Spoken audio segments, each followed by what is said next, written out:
Hello, ladies and gentlemen. It is me, Liam from a Small Time Gamers, and I am here with yet another indie game to add to our resume. This game here, as you can see, is Kenshi. If you guys haven't heard of this one, I recommend you go check it out on Steam. It was recently on sale, that's when I picked it up. It was on sale for like 11 Australian dollars or something, so nothing ridiculous. I think it normally retails at $19.99 or $14.99, but anyway, I'll have a link to the Steam page in the description if you guys do want to check this one out. Basically, this is a open world sandbox RPG survival game. Yep, lots of genres in there, you know, just chuck them all in.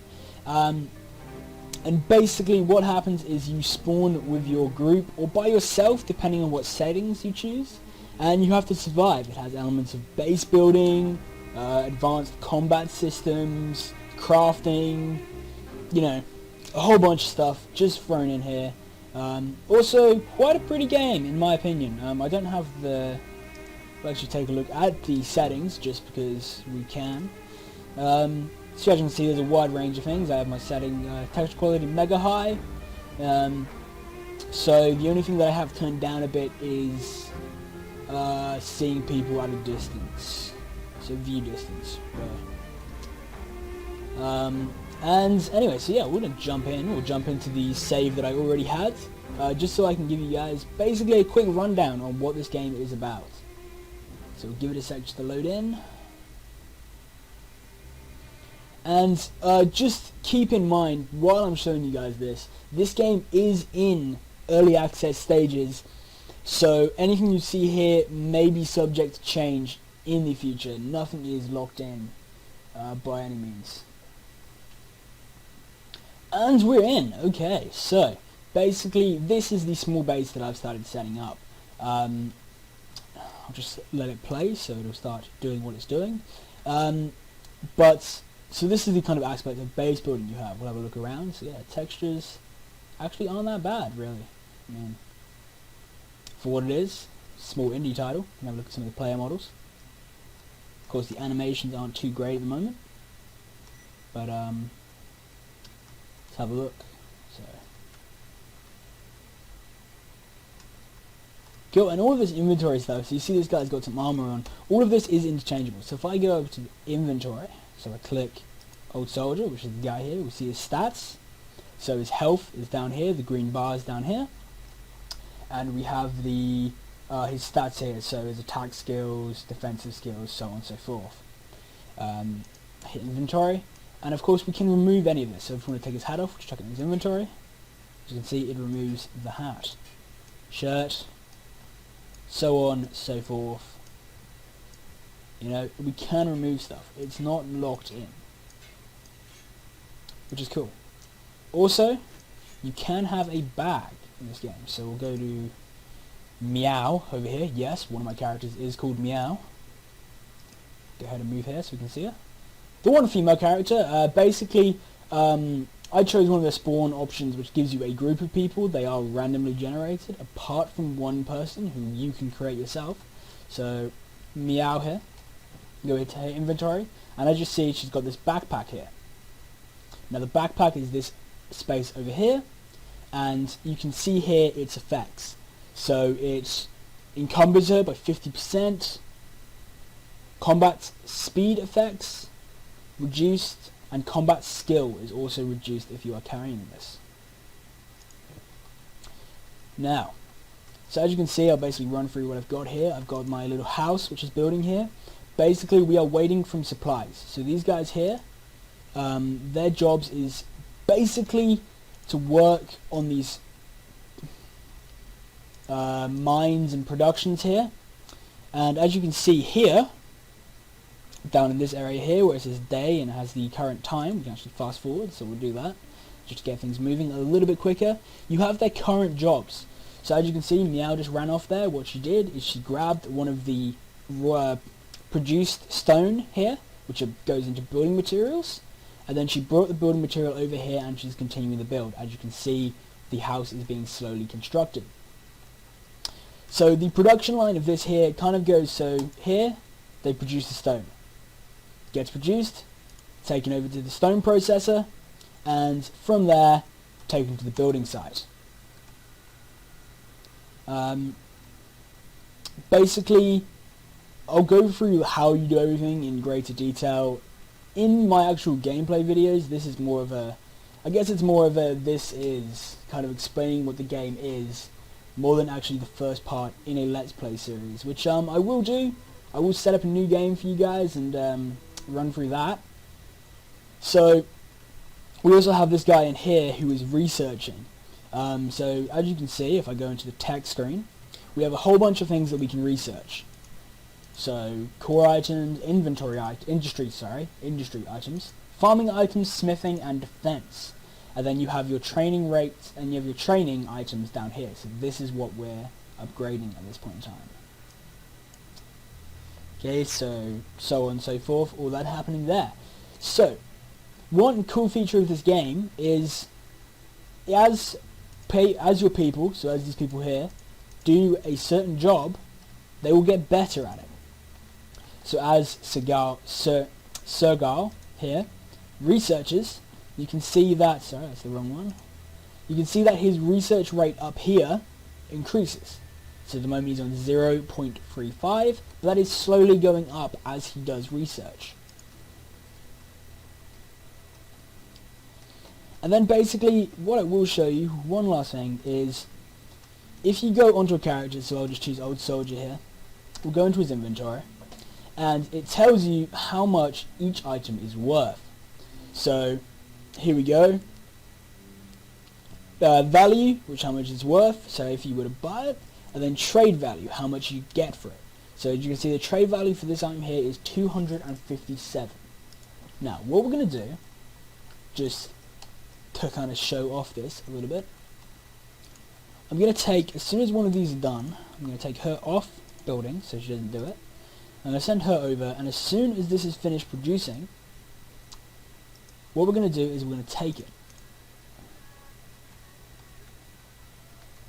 Actually, one of these has probably got it. No. Interesting.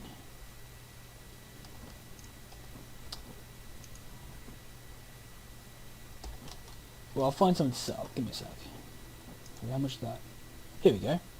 So we'll grab this. We'll chuck up the inventory of Meow here. And this here. And then we'll drag that building block here. So as you can see, the trade value of this building block is 180. So we'll exit out of these. And we're going to send Meow over to the town. So it's pretty simple. So it's just a right click to move them. So right click around and they move to that location. So we're going to send her over to the town to trade that building material for currency. Now in this game, currency can be used for a multitude of things. As you would expect, it can be used for buying and selling of items. It can also be used to hire new members to your group. The important thing to note about this is basically when you start this game, you are underpowered as all hell. If you get in a fight with some bandits, you're probably going to lose. And the only way to really get past this is to hire members to your group that have combat knowledge. So as you can see, we're entering the town here. This is also the spawn location, so when you start your game, you will start in a town like this one. So we'll go up, we can also talk to people as well, so we'll go up here, don't steal anything. Alright, so if we head inside this building here, you can see it opens up, and we can talk to this guy to buy things. So show me what you got. Okay, and this is everything they have, everything we can buy from them. So we'll exit out of that, because that's not what we're looking for. What we will do, actually, is we'll quickly sell this, open the bag, we'll sell this building block to this guy. So we drag it over, and boom, our money goes up, his money goes down, he is now paid for that building block. Okay, so if we can run out, and basically what you're looking for in your town is this symbol here. So your bottle and glass emblem, once again we can talk to people, so we'll talk to this guy.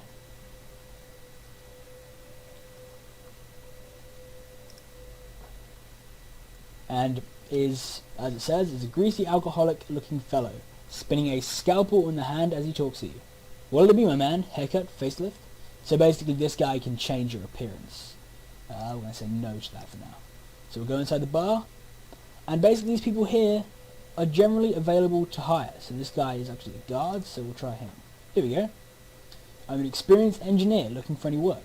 So as you can see, everyone you hire, and there's no one else in here because I may have hired the other person already, everyone in here has a speciality. So this person is an engineer, which means he's going to be good at building. So we check how much. 2,500.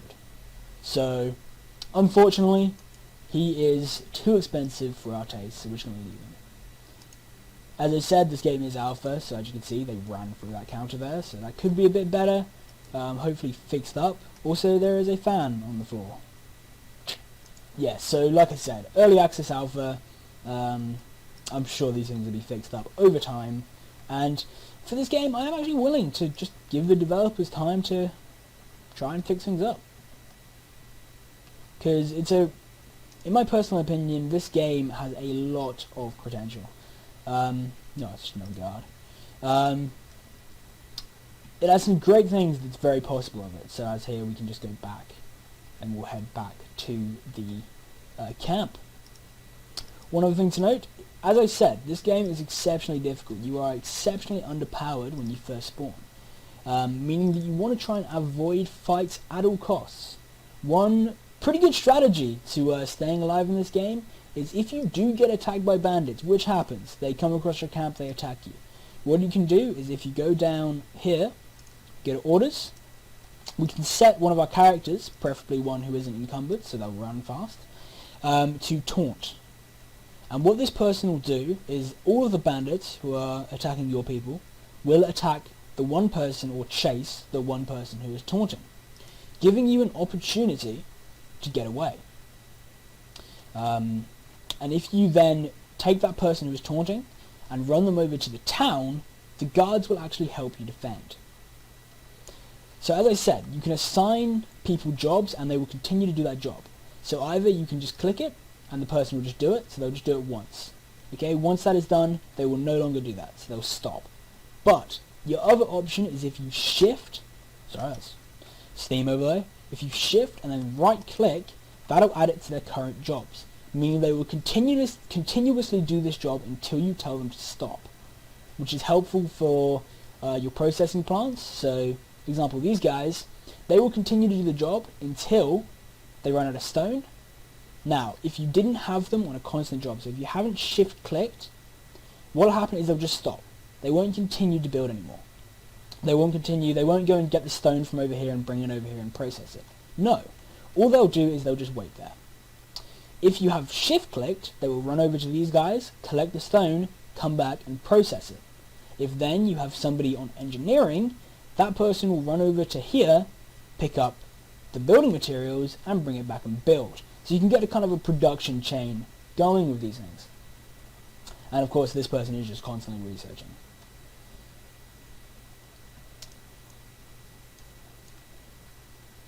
Okay, autosave. So yeah, it does have an autosave mechanic, all that sort of stuff. And yeah, it actually does look pretty. I've had some complaints about the graphics from my friends who I've showed it to. I've also had some complaints about the difficulty of the game, but like I said, you can just run away. There is no shame in running away. One other tip for you guys, if you are thinking about getting into Kenshi and setting up your base, is you can see here I have one guy just standing here not doing anything. He is my guard. So as you can see, he's my most well kitted up guy, best armor, best weapons, and he is standing there. Because if you set these guys to do a job, and to repeat doing that job, they will continuously do that. If you get attacked, they will just continuously do this. They won't stop. They will just get attacked and die whilst this is happening. Whereas if you have some person just standing guard, this person will be able to defend. If you have him armored up properly, he actually might be able to fend off an attack. This game also does feature diplomacy, all that kind of stuff. So as you see down here in this corner, what I just clicked on, you have the different fractions in this game. So, and it also has then your relation to this fraction. So as you can see, I'm -50 on all of these, meaning they will basically attack me on sight. Also, that sky. That's kind of dodgy, with like the background kind of staying still, the stars moving, but once again, early access game, I'm sure they'll fix stuff like that up. And one last point, for you guys trying to get into this game, kind of back onto the point of combat, I feel like I've touched that quite a lot. That sky. Really? How could you hate this? Look how pretty that is. It's like a screenshot moment. Anyway, yes, back for what I was saying. Combat. So as you can see, down here you have your health, which is your green bars. It goes across all the different aspects, so blood, head, chest, stomach, arms, legs. Now if something of that gets damaged, and there are two different levels. So there's your green, which is good, three different levels, sorry. Green, which is good, orange, which is bad, and then red, which is really bad. So your red damage will not heal over time. I actually think I have a character here who is red damage. Let's see. They might have healed. There we go. So it's very little, but you can see on his stomach here, if you guys have this in full screen on the highest quality, you probably can't see it otherwise. But down here in the stomach, it is 99 with a red bar. That red will not heal. If I wanted to heal him, wherever he is, where is he? Look at Twitch. So he's my guy here. So this boy here, if I wanted to heal him and get him fixed up, what I can do is set him over to the bed. Come on. Come on. No? Okay, apparently he doesn't want to do that. It might not, I haven't actually tried it. It may not want to work during the day. You might only be able to do it at night. I haven't actually tried that. If that's possible, you can also like shut and open doors as well. You can also lock doors, which is kind of cool. So, you know. And you can also set different actions. So, okay, I'll open the door. And what I'll do is say if you wanted to send Twitch here on a scouting run to the city. So he was going to go drop off some supplies, but he's got a backpack, meaning that he's not going to be that well protected. So what you can do is if I take Old Soldier here and hold the right click, it'll give you your options. So what I do is I'm going to set him to bodyguard. So now if Twitch gets in trouble, then Old Soldier will protect him. Cool. You can also set different things like a person to be a medic, also follow him around. That's it. So we'll cancel that off. You can also, we'll shift click him back there so he's doing his job. You can also set different roles. So for example, Old Soldier here is taunting, meaning if we do get attacked, the enemy will go straight for him. You can also set him to be a medic, which basically means he will just sit back and heal. He won't fight, but if someone else gets injured, he can heal. To do that, you do need a med kit or a first aid kit of some sort in your inventory, or else it won't work. You can also set to rescue, so the character, basically what will happen is he'll run over, he'll pick up all wounded allies, and then bring them back to the nearest building you own. So for me, if I was to lose an ally who was to get injured, they'd bring him back either to the small house here, or to this house here.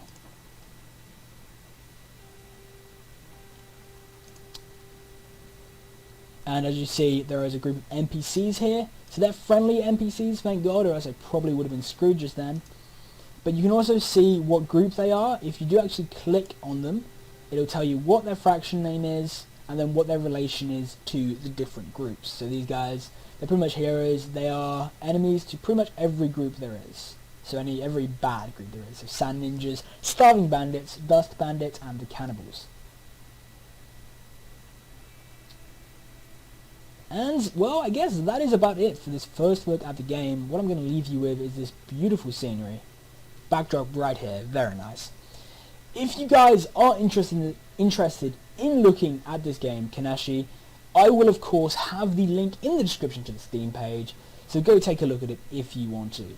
I would recommend it. It is one of those games where I'm having a lot of fun with it. I haven't played that long of it yet, but I will soon rectify that problem. Anyway guys, I really hope you have looked at this. I really hope you have enjoyed this look at Kenshi. I hope to see you guys on the next one.